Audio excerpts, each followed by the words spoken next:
Hello, everybody. I'm George from Ireland. Thank you for coming back to my channel.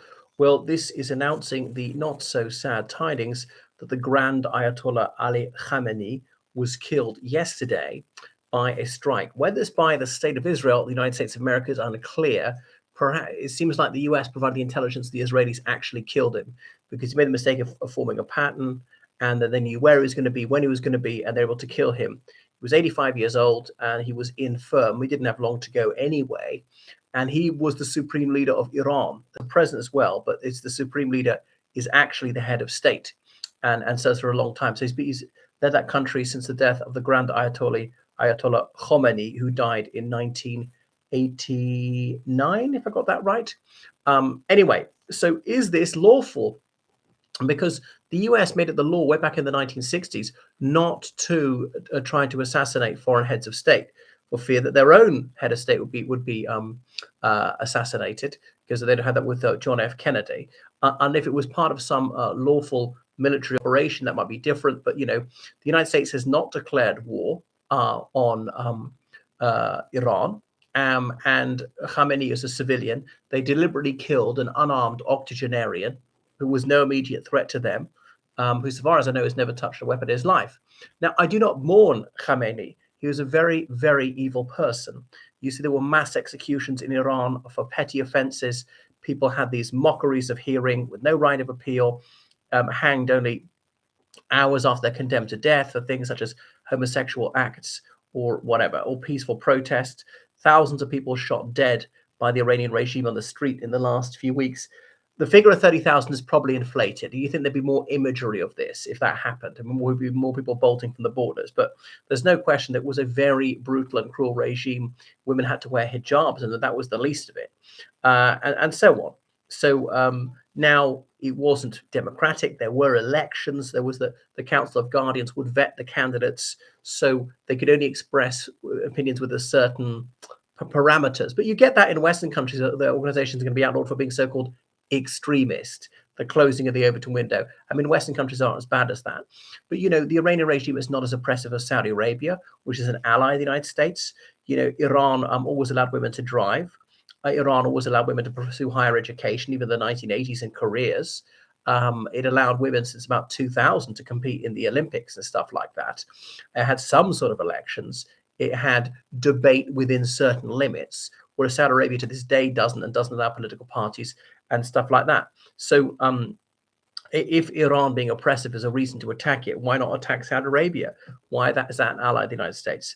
So what's the legal basis for this is not clear. Iran is not aggressed to the United States. They shouldn't be doing this. And Trump, may have put the crosshairs on his own head. And people like Putin will say, well, if he's allowed to do it, I'm allowed to do it. You can't complain if I assassinate Zelensky now. Different is obviously Russia's at war against Ukraine, even though they've not formally declared war. And Zelensky is the commander-in-chief of the armed forces and goes around in a military uniform all the time, which Khamenei never does. So anyway, surely this is a breach in the terrorism statutes. It's against federal murder laws, whether it's committed inside the United States or outside the United States, and so on. So since the 1970s, US intelligence agencies have been forbidden from carrying out assassinations. Now, the CIA, if they didn't kill it themselves, they provided the intelligence to do so. That's abetment, okay?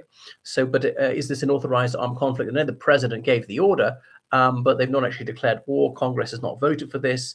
I don't see how he's a legal military target under the laws of war and so on.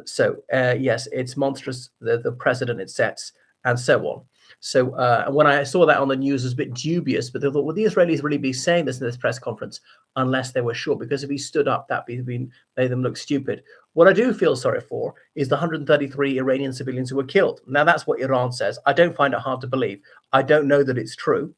The Iranian government lies a lot. There might be military personnel, or maybe the civilian death toll is rather lower. They claim that a girls' school was hit and 85 girls were killed. Now, it'd be difficult to make something out of nothing. So maybe the figure is exaggerated, but you think at least some of them were. So I'm not a pacifist. It sometimes is right to fight. And so therefore it is morally permissible to kill enemy soldiers in wartime. And the enemy soldiers are usually not bad people. And inevitably, some civilians get killed. One has to strive to minimize civilian casualties. You can't guarantee there are going to be no civilian deaths or injuries.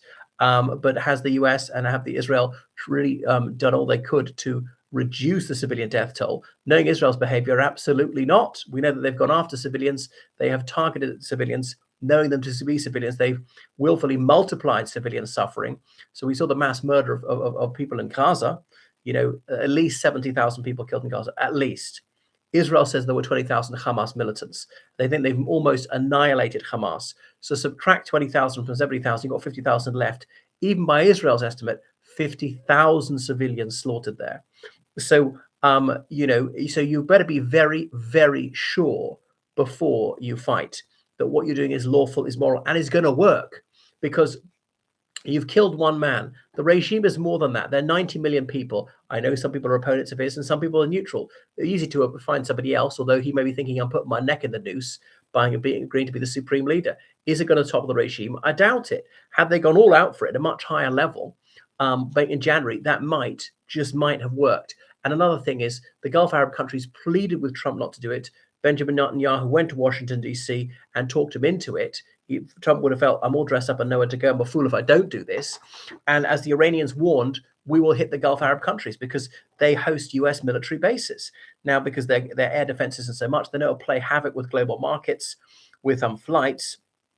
If you fly back from Sri Lanka via Dubai to London, for example, your flight's going to be cancelled. And the thing is, we don't know how long the situations go on for. That's the thing about wars. They're very, very easy to start, but they're very, very difficult to stop. One war can create several more. So, wow, it's a bad thing, an illegal thing, an immoral thing that Trump has gone. He has sown the wind. He may reap the whirlwind. So the Iranians have hit these Gulf Arab countries. Partly the US is way out of their range. And to give these Gulf Arab countries every incentive to mollify Trump. So please don't do this. Okay, so what they've gone for is airports. But the Iranians claim they're targeting US military bases, but missed by a few kilometers or more. I don't think their targeting is that bad, partly because the air defense of the US military bases is so strong. Like at Dubai airport, it was tweeted out someone got killed, that was taken down. Did somebody get killed? I don't know, but I suspect that someone did. The Emirati government, I know the way they operate, really like to downplay bad news. This has scared people off. It's going to lead to thousands of flights being cancelled, major economic damage, reputational harm, people less willing to go and move there to go on holiday and stuff like that, because Emirates is their flagship company, and there's Etihad as well, Abu Dhabi Airport and others. It's a very soft target. And if you destroy one of these major main passenger planes, these things can cost $300 million. If you destroy even one of them. So you hit them where it hurts, in the wallet. It could have been nobody was killed in the Dubai airport. It could be somebody was injured and somebody mistakenly thought they were killed. These are not self-defensive messages, despite the preposterous things that Danny Danon, the Israeli ambassador to the United States, is saying. He is the liar in chief. There is no atrocity he will not defend. He's an apologist of the most appalling crimes against humanity. They say these military strikes are to prevent Iran developing nuclear weapons. Well, there's no proof they are trying to develop nuclear weapons. We know that Iran was very far from it, and it was proven by the United Nations at weapons inspectors that they weren't trying to develop them when there was a joint comprehensive plan of action, a peace agreement that Trump unilaterally shredded. So, of course, Iranians began to enrich more uranium, as they're absolutely entitled to. So why is it the US, Israel, North Korea, Pakistan, India, United Kingdom, France, why are they allowed nuclear weapons, Russia and Iran is not? The US attacks dozens of countries. Russia is illegally occupying some of Ukraine, Moldova, Georgia, and Iran's illegally occupying nowhere. So, I mean, I don't see why that they wouldn't be allowed them. They've got a nuclear neighbor to their east, Pakistan. They've got India, obviously. They're fairly good relations with India. Israel's always threatened strikes on them. So why should they not have this nuclear capability? As I say, I don't know they're even trying to develop it. So there's no law against them acquiring these nuclear weapons, but they've signed that nuclear non-proliferation treaty, which Israel's never signed. Iran's told the truth about their nuclear weapon status, and Israel doesn't, and so on.